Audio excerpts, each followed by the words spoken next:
apa kabar? Selamat pagi pemirsa se-Indonesia. Berjumpa lagi bersama saya, Tike dan juga kakak andalan. Kita akan berbincang mengenai dunia keuangan. Bagaimana kita mengatur keuangan kita supaya kita bisa bertahan di saat pandemi seperti sekarang ya. Selamat datang di Dui.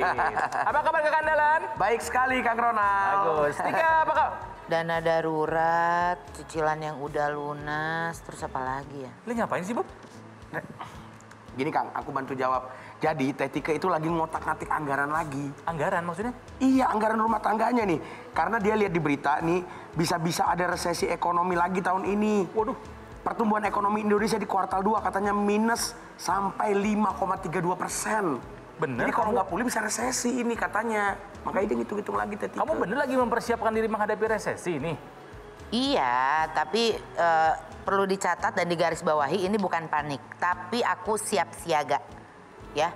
Jadi siap siaga buat ngadepin itu resesi, tapi benar-benar apa ya, berdoa mudah-mudahan negara kita nggak sampai resesi gitu. Resesi ini memang sebuah kata yang buruk, dari namanya sudah jelek. Resesi. Iya benar, resesi. Suka mengganggu iya, ini berarti ya. benar.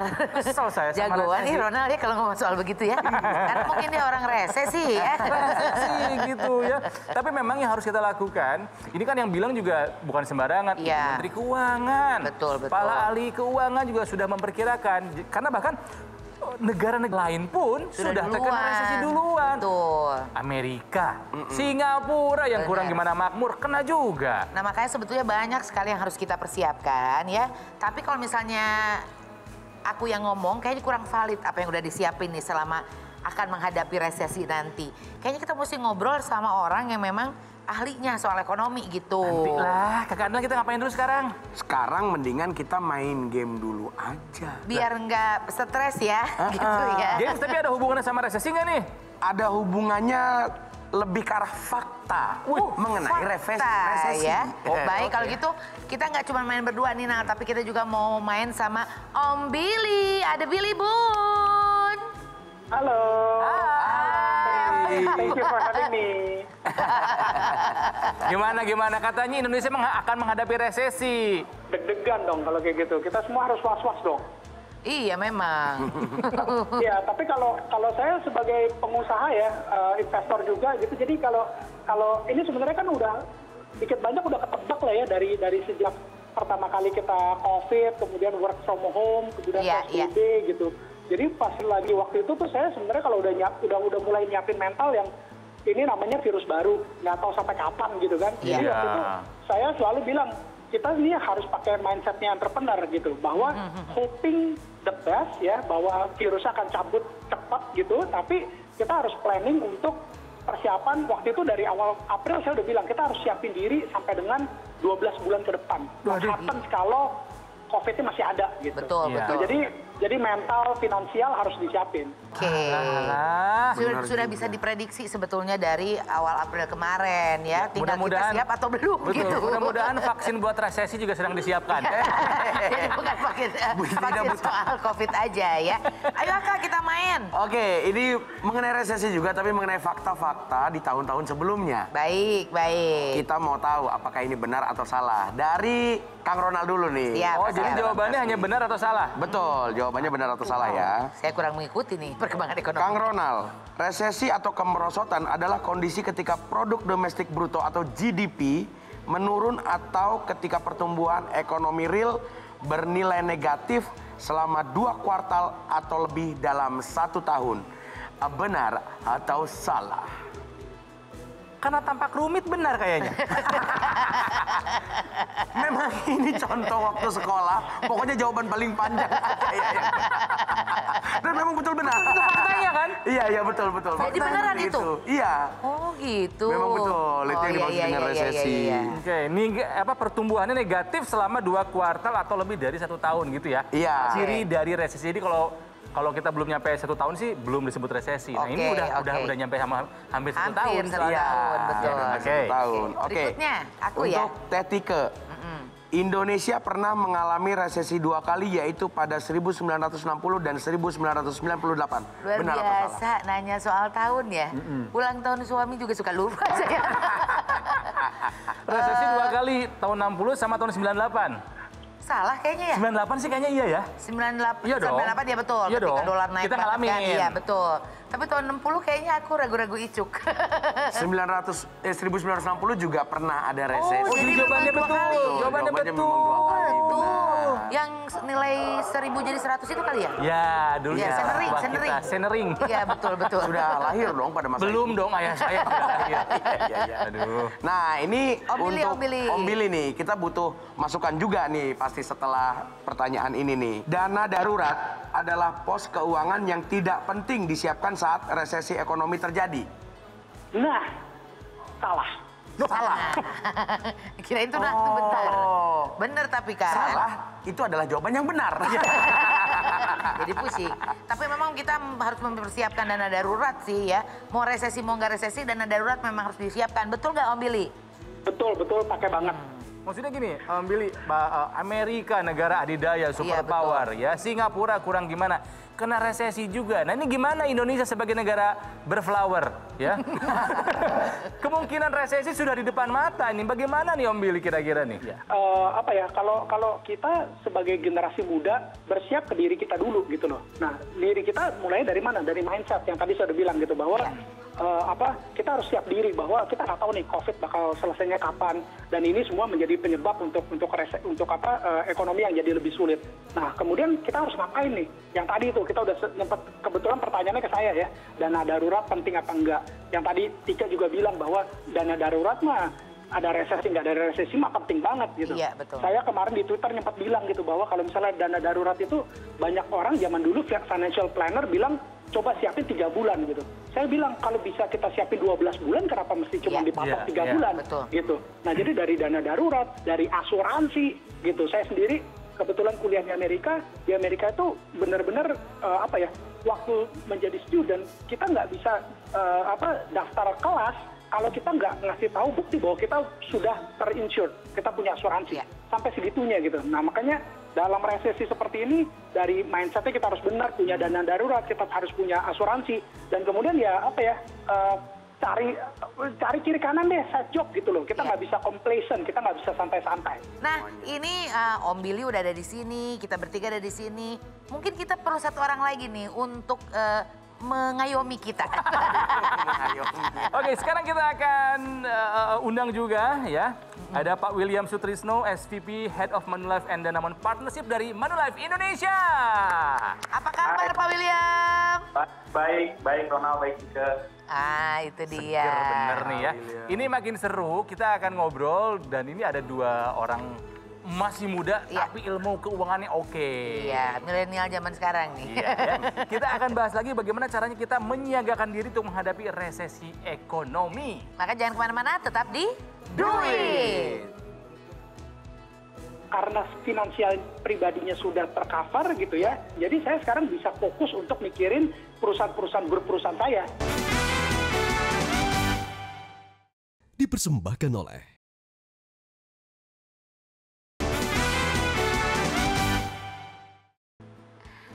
Pemirsa, kembali lagi di Do It. Masih berbicara mengenai siaga resesi ekonomi yang konon itu akan segera mampir di Indonesia katanya. Ya, yang bilang Ibu Menteri Keuangan dan juga para ahli ekonomi ya. Iya. Ini negara-negara besar, Korea Selatan, ekonominya kurang gimana melaju ya. Perkepopan kan luar biasa Ya, kan, hal-hal Jerman, Amerika, Singapura mereka sudah melaporkan resesi melanda negara mereka. Nah, Ibu Sri Mulyani bilang Indonesia juga akan terkena resesi. Sekarang saya mau ngobrol sama Pak William. Pak William, bagaimana Pak William melihat apakah memang Indonesia akan seperti yang diperkirakan sebelumnya terkena resesi juga? Kalau misalnya iya, dampaknya apa nih Pak? Apa yang terjadi sama negara kita nih Pak? Oke. Ya memang kalau kita lihat banyak dari pakar-pakar ekonomis gitu ya, itu memprediksi bukan cuma negara berkembang seperti Indonesia, bahkan hampir seluruh negara di dunia akan terimpact gara-gara situasi COVID ini, di mana ekonomi kan ceritanya lebih padam gitu, banyak orang nggak menahan spending, orang juga terpaksa nggak bisa melanjutkan bisnis, apalagi mungkin bisnis-bisnis yang terimpact langsung kayak pariwisata kan juga lagi sulit. Nah, makanya mungkin estimasinya kita akan terdampak nih dengan yang disebut resesi. Iya. Ini kalau dari Om Billy nih ya sebagai pengusaha, tadi kan sudah bilang mindsetnya memang kita harus udah siap nih untuk menghadapi resesi ini. Tapi sebetulnya persiapan apa aja nih yang sudah dipersiapkan sama Om Billy sebagai pengusaha? Jadi kalau saya itu sebenarnya dari jauh-jauh hari sebelum resesi ya memang udah ngikutin udah ngikutin teori-teori lah ya untuk kebebasan finansial dan seterusnya gitu. Jadi I strongly believe untuk ya itu kita harus punya dana darurat gitu dan kemudian harus punya proteksi asuransi gitu. Sebenarnya hal-hal yang super simple sih. Jadi ketika sekarang ini to be honest ya puji Tuhan ketika sekarang ini Indonesia akan resesi secara finansial pribadi puji Tuhan saya agak sedikit tenang lah kira-kira gitu. Saya nggak mau bilang tenang banget gitu enggak gitu. Tapi justru saat ini jadi saya yang bisa karena finansial pribadinya sudah tercover gitu ya. Sudah lumayan secure, jadi saya sekarang bisa fokus untuk mikirin grup perusahaan saya gitu. Jadi saya bisa duduk dengan CEO, dengan GM anak-anak perusahaan untuk udah mikirin oke, ke depannya seperti apa. Jadi pembahasannya lebih kepada perusahaan ini harus bisa adaptasi, agile, bagaimana kita tetap survive dan kemudian even bukan cuma survive tapi thriving lebih baik lagi gitu. Jadi udah nggak mikirin yang personal tapi justru udah bisa mikirin ke perusahaan dan karyawan dan seluruh stakeholder. Memang untuk jadi seorang pengusaha tuh kita juga harus secara finansialnya secure dulu ya. Iya. Biar kalau ngomongin soal bisnis ya kita nggak pusing-pusing amat gitu nantinya. Dan Om Billy kayaknya sih memang sudah sangat melek literasi keuangan gitu betul. loh. Ya. Nah Pak William itu kan kalau Om Billy secara dirinya udah siap, perusahaan pun disiapkan. Kalau yang masih belum siap sama sekali secara personal, gimana nih Pak William nih? Apa yang harus dilakukan? Oke. Jadi pertama-tama kita harus ngerti dulu bahwa resesi itu terkadang kita nggak tahu sampai kapan. Iya. Apakah ini cuma beberapa bulan atau bisa sampai juga bertahun-tahun. Jadi kita jangan anggap enteng, nanti 2 bulan juga normal, kita spending aja gitu. Jadi satu, kita nggak tahu nih sampai berapa lama. Iya. Yang kedua, impact dari resesi itu kadang-kadang nggak stop sampai di sini. Bukan cuma misalnya income berkurang, tapi bisa juga nanti kita tiba-tiba jatuh sakit di saat resesi gitu, apalagi kita kehilangan pekerjaan gitu. Jadi banyak impact dominonya ketika resesi. Nah makanya di awal kita selalu siapkan perencanaan gitu kan, siapkan perencanaan dan nggak ada salahnya untuk cutback expense atau pengeluaran yang nggak terlalu penting. Konsumtif dulu, ya. Gitu kan. Ya. Dan tadi persiapkan juga, maksudnya dana darurat itu penting banget. Dan tadi dari Billy juga bener banget. Kalau memang bisa 12 bulan ya 12 bulan, kenapa harus stop dana darurat 3 bulan misalnya. Jangan lupa juga tadi kan sempat disebut sama Pak William juga, kita lagi resesi begini terus kita sakit, berarti asuransi juga penting ya. Betul. Nah itu dia. Kakak andalan tolong diberikan asupan-asupan sesuatu yang membuat Bergizi. kita berpikir positif dalam menghadapi resesi dong. Iya, ini sebenarnya cara-cara positif untuk menghadapi resesi ini sebenarnya hanya mengulang dari apa yang dikatakan oleh narasumber dan T3 tadi sebenarnya. Coba apa saja? Kakak andalan ulangi. Yang pertama tadi sudah dikatakan bahwa siapkan asuransi seperti yang dikatakan tadi. Dan selanjutnya setelah ada asuransi kita maksimalkan dana darurat yang sudah dijelaskan panjang tadi oleh Om Billy tadi. Betul, ya. Betapa pentingnya dana darurat tersebut bahkan untuk rumah tangga personal gitu. Selanjutnya potong pengeluaran bulanan. Jangan kita menyamaratakan kehidupan kita ketika sedang kehidupan normal dan dalam keadaan resesi.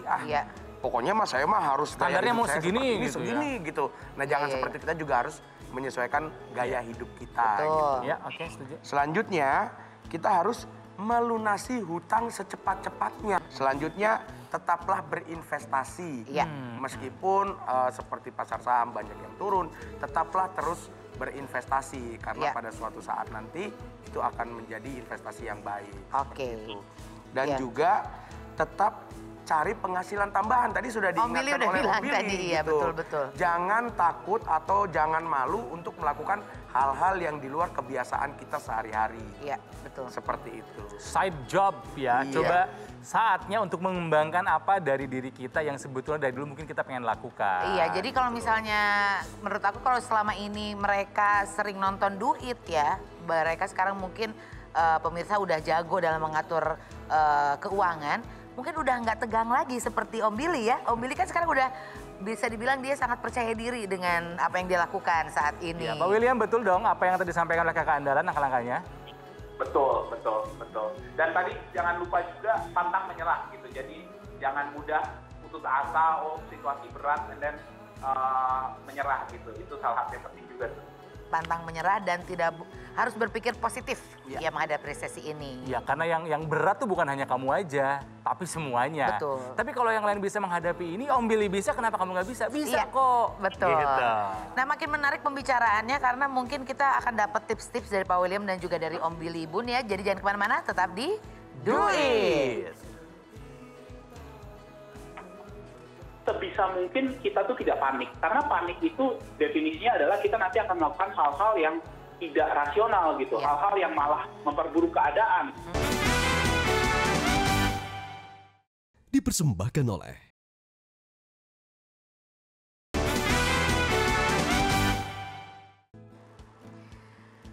Kemudian lagi kita akan belajar mengenai pengaturan keuangan, mengenai segala sesuatu tentang perduitan, di mana lagi kalau bukan di Do It. Ya, kita harus siaga menjelang resesi yang dikabarkan akan datang di akhir tahun. Ya, perkiraannya memang bukan main-main. Ibu Menteri Keuangan sendiri yang berkata seperti itu. Ini mau balik lagi sama Om Billy Bun ya, dirimu kan sebagai bisa dibilang anak muda, panutan lah, pintar gitu, banyak ilmunya, pengetahuannya banyak, perusahaannya juga banyak. Kita tahu nih sekarang ada beberapa, bukan ada beberapa lagi, banyak perusahaan. Banyak. Minimal pemotongan gaji, maksimal ada yang sampai layoff, pemecatan, dirumahkan dan lain sebagainya. Di tempat kerjamu, di kantor-kantor perusahaanmu itu udah sampai sana sih nggak? Jadi ada beberapa yang memang harus melakukan kebijakan seperti itu, gitu ya. Tapi ada beberapa juga yang memang ketika sebuah perusahaan dikelola dengan sangat baik, nggak jor-joran, nggak gengsi-gengsian gitu ya, dan semuanya bootstrapping istilahnya. Itu ada beberapa perusahaan saya yang kalau memang sampai nggak punya penghasilan revenue sama sekali, sampai 2 tahun ke depan pun masih bisa survive. Gitu. Nah, jadi ibaratnya perusahaannya punya dana darurat bisa sampai dengan 24 bulan ke depan. Gitu. Tapi ada beberapa perusahaan yang memang saat ini yang memang harus melakukan, ya itu tadi. Mungkin ada pemotongan gajinya, ada yang dihutangin gajinya. Gitu. Nah, at the end of the day, buat pengusaha itu nomor satu adalah daripada kita tidak mengambil kebijakan tersebut dan kemudian nanti semuanya malah collapse. Memang unfortunately ada beberapa yang harus kita ambil kebijakan yang memang nggak populer tersebut gitu. Tapi tujuannya untuk apa? Untuk bisa menyelamatkan the whole kapalnya tadi gitu. Nah, kalau untuk saat ini nih Pak William, untuk melindungi diri dari resesi, sebetulnya yang paling cocok itu apa sih? Asuransi apa? Oke, jadi gini, ada 2 nih ya. Pertama adalah asuransi yang pantas dibeli ketika sudah terjadi resesi. Ada lagi asuransi yang kita perlu punya sebelum untuk melindungi kita dari resesi. Nah, mungkin aku jawab lebih ke asuransi apa yang pas untuk melindungi kita dari nanti terjadinya resesi di masa depan, gitu kan. Nah, yang kita perlu tahu adalah ketika kita investasi atau asuransi itu ada 2 tipe. Satu adalah tipe yang unit link atau terekspos dengan pergerakan market, gitu kan. Satu lagi yang tradisional atau tidak terekspos dengan pergerakan market. Nah, saran saya ketika kita mau terproteksi terhadap terjadinya pergejolakan market kayak resesi ini, kita lebih milih yang tradisional. Nah, salah satunya di kerjasama kita Manulife dengan Danamon itu kita ada satu produk yang produk tradisional dijualnya untuk perlindungan terhadap retirement, jadi retirement cash flow. Itu nama produknya Proteksi Prima Emas Plus. Dari penjelasan tadi, Pak William masih bisa ya berproteksi, maksudnya di masa yang seperti ini lagi susah, resesi seperti itu. Masih sempat gitu maksudnya itu ya? Oh, bisa banget. Jadi gini, pertama-tama kita harus tahu dulu tujuannya apa. Dan perhatikan juga apakah misalnya contoh kita takut terhadap resiko kita biaya rumah sakit karena COVID misalnya. Apakah produk ini mengcover? Nah itu kita harus tahu dulu. Gitu. Jadi kalau kita memang kena penyakit ini, apakah tercover? Pemirsa boleh tuh dicari tahu informasi, boleh Anda datang ke kantor Manulife, boleh Anda datang ke kantor Danamon ya. Ada namanya Proteksi Prima Mas Plus. Menarik. Nah ini yang terakhir nih mungkin pertanyaannya nih ya. Perlukah kita panik secara berlebihan nih Pak ya untuk menghadapi resesi? Kalau ngelihat Om Billy sih udah kelihatan tenangnya ya. Karena tahu ilmunya. Betul. Nah kira-kira apa tipsnya tetap tenang dan bersiap diri secara baik dalam menghadapi resesi ini? Dari Pak William terus kemudian nyambung ke Om Billy juga boleh ya? Oke. Mungkin kalau untuk orang yang cukup tingkat ekonominya mungkin nggak terlalu panik gitu ya. Karena mungkin dia udah punya dana darurat, bahkan udah punya cukup aset gitu. Bahkan to certain level Billy paniknya adalah buruh dari perusahaannya gitu. Itu udah level berikutnya. Tapi saran aku sih memang sebisa mungkin kita tuh tidak panik. Karena panik itu definisinya adalah kita nanti akan melakukan hal-hal yang tidak rasional gitu. Hal-hal yang malah memperburuk keadaan. Jangan sampai misalnya gara-gara resesi jadi kepikiran terus, kerjanya jadi malah berantakan, jadi malah dipecat gara-gara situasional di rumah gitu. Itu kan yang kita harus hindari. Jadi pertama-tama sebisa mungkin kontrol emosi gitu kan. Banyak perencanaan keuangan, jadi pahami aset ada berapa, pengeluaran ada berapa, kurangi pengeluaran gitu. Jadi perencanaan juga akan mengurangi panik itu sendiri. Itu sih dari aku. Oke. Mungkin dari Om Billy ada yang mau ditambahkan mengenai tips biar kita nggak panik menghadapi resesi ini? Kalau saya sejak COVID work from home gitu ya, nggak ngantor-ngantor, saya jadi punya waktu untuk meditasi. Jadi benar banget yang tadi barusan Pak William bilang gitu loh, untuk nenangin diri tuh ngebiasain meditasi, meskipun cuma baru 10 menit, susah banget kayaknya duduk diem gitu ya. Nah terus kemudian ya udah ya itu tadi, jadi kayak kita mulai, saya setuju banget untuk jangan spending yang nggak perlu deh gitu. Sebisa mungkin cash saat ini tuh king banget gitu. Kita reserve untuk hati-hati ada apa-apa gitu. Ya kemudian yang tadi itu kalau kita udah proteksi diri, kita punya dana darurat, ya semoga kita nggak tambah panik lah. Amin. Banyak doa. Iya itu juga penting ya. Sampai berkali-kali banyak doa. Tapi pemirsa memang yang namanya khawatir mah manusiawi ya. Semua orang juga pasti punya rasa cemas, rasa khawatir gitu. Apalagi menghadapi resesi yang kemungkinan akan terjadi. Tapi ingat kalau misalnya segala cobaan yang terjadi itu pasti ada jalan keluarnya. Ya, jadi rasa takut wajar, tapi takut yang berlebihan akan memakan kamu ya. Betul. Fear will consume you gitu kan. So fear dalam bahasa Inggris it has two meaning. Artinya? Fear gitu. Yang pertama itu adalah forget everything and run atau face everything and rise. Dan masih terakhirnya tuh. Lebih baik fear yang kedua, face everything and rise. Resesi saya nggak takut ya hadepin, tapi kita akan bangkit. Kenapa? Karena tahu ilmunya. Mudah-mudahan perbincangan kami kali ini bisa menambah wawasan Anda juga bagaimana caranya kita nggak panik, kita siaga menghadapi resesi. Iya, nggak cuma wawasan tapi juga menambah kekuatan ya. Jadi nggak takut lagi dan nggak panik lagi. Pak William terima kasih, Om Billy terima kasih atas ngobrolnya hari ini. Tuh, senang sekali.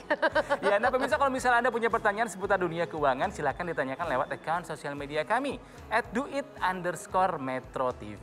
Iya, kita ketemu lagi minggu depan. Bye-bye.